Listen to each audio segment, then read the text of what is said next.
K&F Concept just sent me their magnetic filter kit to test out. And today I'm going to show you guys 3 game-changing photography tricks that you can do with just these lens filters. From silky smooth landscape shots to glare-free shots, let's put these filters to the test. One of the biggest headaches to regular filters is how annoying they are to screw on and off. K&F filters just snap on magnetically, which means no more missing shots while you're fumbling with gear. I'm going to quickly show you guys how these things work. But first, shout out to K&F Concept for hooking up these filters for free. And while technically that means that I was compensated for this video, my thoughts on these filters are my own, and I tried to be as objective as possible while I was testing and reviewing these filters. They sent me their 5-in-1 magnetic filter set, which is part of their Nano X series. It comes with an ND8, 32, 64, 1000, and a graduated ND8. It also comes with a base plate and a filter case, which I actually already owned one of myself for my other filters. They also sent me the magnetic circular polarizer filter, which isn't part of the 5-in-1 set, but I wanted to try this out as well, and so I got them to send me that too. Now, the setup is pretty easy. You screw the base plate onto your lens, and then all of the filters snap onto the plate.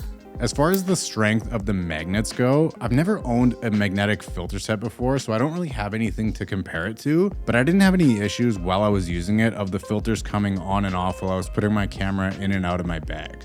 So as far as I'm concerned, the magnets are strong enough. You can also stack the filters on top of one another, which is super cool. So if you wanted to use an ND filter and a polarizer filter, for example, you can. And I'll show some examples of what this looks like later in the video. Pricing wise, the 5-in-1 magnetic filter set comes in at $140 US, which is significantly cheaper than some of the other filters on the market. Now let's showcase the quality by using the first lens filter trick. Here's a shot that I took of a landscape scene, and to be honest, it looks a little flat, a little bit bland. One trick that you can do whenever you have moving water in your scene to add a little bit something extra to the photo is to use an ND filter. For those of you who don't know what an ND filter does or what an ND filter is, it's essentially a way to darken your photos without changing any of your camera settings. You can think of it kind of like sunglasses for your lens.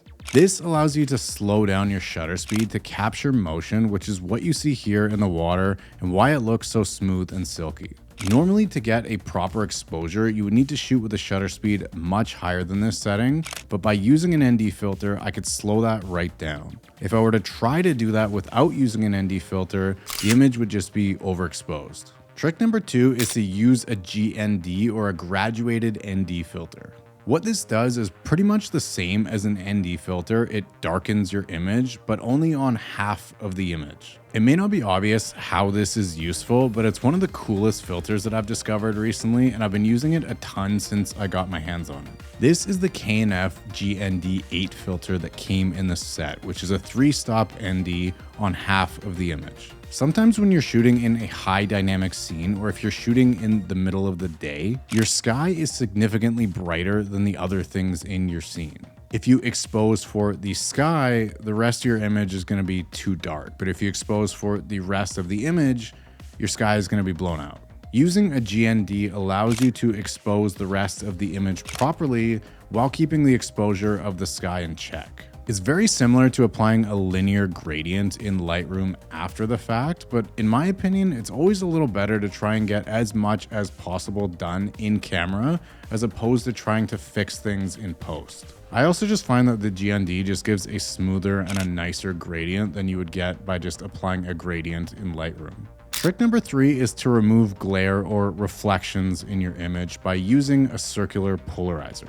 This is the K&F circular polarizer filter, and it's one of my favorite types of filters to use overall. You can use it to reduce glare from your images if you're shooting surfaces that are reflectant like glass. This can be super useful for shooting car photos, but it can also remove the reflections from water. One thing a CPL can also do is just add more contrast and saturation to your images in general. Something super cool that I mentioned at the beginning of this video, but I wanted to note it again, is that you can stack these filters on top of each other to utilize the combination of their effects. So let's say you wanted to get that silky smooth water by using an ND filter, but you also wanted to darken the sky by using a graduated ND filter, and you also wanted to add saturation and contrast to your image using a CPL. Well, you can do that. As you can see though, when you stack multiple filters on top of one another, you start to get vignetting in the corners, especially with wider angle lenses. And this is the case for any lens filters, not just these K&F filters. You can either crop your photos after to get rid of this, or just shoot a little bit tighter or with a longer focal length lens. My overall opinion on these K&F lens filters, they're awesome. I'm definitely sold on the magnetic aspect. It's super convenient. I don't know why I've been using threaded filters for so long, given the amount of options for magnetic filters out there, but it is what it is, and now I have a set. I'm not really one to pixel peep and to really dive in and analyze if there's a slight color cast from using these filters compared to other filters or just without using any filters at all, so I can't really comment on anything in that regard. I'm gonna be honest though, I've used a lot of different lens filters over the years, including some of the more expensive filters from Polar Pro, and when I look at the photos that I get from these filters compared to some of the ones that I have from the more expensive lens filters, I don't really notice a discernible difference between the two, which makes it hard to justify the additional cost of some of these more expensive lens filters. So if you want to check these out for yourself, I've left the links down in the description, and you can use the code CHRIS22 for an additional 22% off. Anyway, that's it for this video. I hope it was helpful. If it was, and you want to keep seeing stuff like this, then be sure to subscribe so that you don't miss out on my next video. And I'll see you guys in the next one.